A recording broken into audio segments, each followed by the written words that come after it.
So you said, when I first started posting content, I was terrified.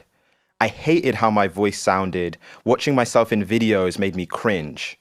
However, I knew the power of social media, so I did the only thing I could and kept going. The result is that I scaled my following from 0 to 150,000 followers in less than a year and made $30,000 a month in the laziest way you can think of. You don't need 150,000 followers to do the same thing. You only need 1,000 true fans. And so here's where I want to begin. I kind of want to get the early context, the Zeta that you spoke about in the beginning of this caption. Yeah. That was terrified of posting, thought it was cringe, his voice sounded corny. What even made you start posting content in the first place? So the reason I started posting content was because before that, I had an agency at the time, just selling different services to different business owners. And I do really consider myself like an introvert. Like, I don't like talking and trying to convince people to buy my product if I don't think it really does suit them. So for an agency, you know, to scale an agency, usually what you have to do is send cold emails, go on these calls with people that have no idea who you are. And I was doing like 5 of those a day, and I absolutely hated them.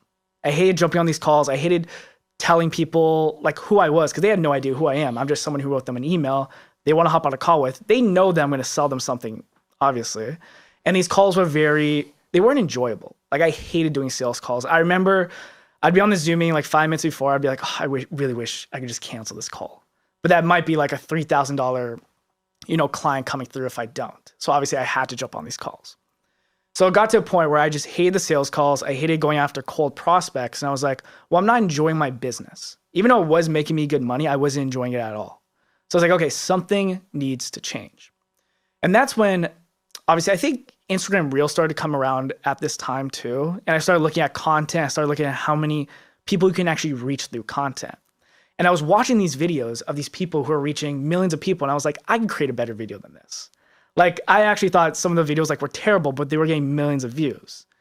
So I was like, okay, well, if I can create a video that can reach 1 million people, let's say of my ideal prospects, well, of course, I'm going to convert some of them to clients. And then it reduces that, well, they know who I am. I don't really have to jump on these sales calls because they're coming to me, applying to me.